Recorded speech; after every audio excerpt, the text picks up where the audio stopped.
ನಿಮ್ಮ ಜರ್ನಿ ನೋಡಿದ್ರೆ ಅದ್ರಲ್ಲಿ ತುಂಬ ಹೈಲೈಟೆಡ್ ಆದಂಥ ಒಂದು ಪಾರ್ಟ್ ನಾವು ನೋಡಿದ್ರೆ ಬಳ್ಳಾರಿಯಲ್ಲಿ ಡಿ ಸಿ ಆಗ್ತೀರಾ. ಬಳ್ಳಾರಿ ಡಿ ಸಿ ಅಂದ್ಕೂಡಲೇ ನಮಗೆಲ್ಲ ನೆನಪಾಗೋದು ಪುನೀತ್ ರಾಜ್ಕುಮಾರ್ ಅವರ ಪೃಥ್ವಿ ಸಿನಿಮಾ.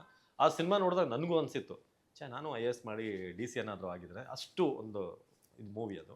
ಸೊ ನೀವೇನಾದರೂ ನೋಡಿದ್ದೀರಾ ಅಥವಾ ಬಳ್ಳಾರಿಗೆ ಸಾಮಾನ್ಯವಾಗಿ ಹೋಗ್ಬೇಕಾದ್ರೆ? ನಮ್ಮ ಯುವಕರಿಗೆ IPS ಅಧಿಕಾರಿ ಆಗಬೇಕಾದ ಒಂದು ಭಾಳ ಇಚ್ಛೆ ಇರುತ್ತೆ. ಯಾಕಂದರೆ ಏನು ಯೂನಿಫಾರ್ಮ್ದು ಇದಿದೆ ಹಾಂ, ಅದರ ಮೇಲೆ ಒಂದು ಛಲ ಇರುವುದು. ಅವನ ಭಾಳ ಕದರ್. ಯುವಕರಿಗೆ ಹೇಳಿದರೆ ಎಲ್ಲರೂ ನಾನು IPS ಅಧಿಕಾರಿ ಆಗ್ತೀನಿ ಅಂತ ಹೇಳ್ತಾರೆ. ನಾನು ಕೂಡ IPS ಅಧಿಕಾರಿಯಾಗಿ ಕೆಲಸ ಮಾಡಿದ್ದೆ. ಆವಾಗ IPS ಅಧಿಕಾರಿ ಆಗಿದ ಮೇಲೆ ನನಗೆ ತುಂಬ ಕರೇಜ್ ಬೆಳೆದಿತ್ತು. ಓಕೆ. ಸೊ ಆ ಕರೇಜಿಂದ ನನಗೆ ಬೆಳ್ಳಾರಿನಲ್ಲಿ DC ಆದಾಗ ನನಗೆ ಅದೊಂದು ಹೆಲ್ಪ್ ಆಯಿತು. ಸೊ ಯಾಕಂದರೆ ನಾವು ಆಲ್ರೆಡಿ ಎಲ್ಲ ನೋಡ್ಬಿಟ್ಟಿದ್ದೇವೆ. ಸೊ ಹಾಗಾಗಿ ಒಂದು ಜಿಲ್ಲಾಧಿಕಾರಿಯಾಗಿ ಭಾಳ ಧೈರ್ಯವಾಗಿ ಕೆಲಸ ಮಾಡೋಕ್ಕೆ ನನಗೆ ಒಂದು IPS ತರಬೇತಿ ಕೂಡ ಅನುಕೂಲ ಆಗಿತ್ತು. ಓಕೆ. ಮತ್ತು ಅಲ್ಲಿ ಹೋದ್ಮೇಲೆ ಅಲ್ಲಿರುವಂತಹ ಏನು ಸಮಸ್ಯೆಗಳಿತ್ತು, ಸಾಮಾನ್ಯವಾಗಿ ಇಲ್ಲಿಗಲ್ ಮೈನಿಂಗ್ ಆದಮೇಲೆ ಜನರು ಭಾಳ ಸಾಮಾಜಿಕವಾಗಿ ಆರ್ಥಿಕವಾಗಿ ಕಷ್ಟಕ್ಕೆ ಒಳಗಾಗಿದ್ದರು. ಹೌದು. ಅವರನ್ನು ಸಾಮಾಜಿಕವಾಗಿ ಆರ್ಥಿಕವಾಗಿ ಬೆಳವಣಿಗೆ ಮಾಡೋದು, ಶೈಕ್ಷಣಿಕವಾಗಿ ಬೆಳವಣಿಗೆ ಮಾಡೋದು ಕ್ಷೇತ್ರದಲ್ಲಿ ನನ್ನನ್ನು ತೊಡಗಿಸ್ಕೊಂಡೆ.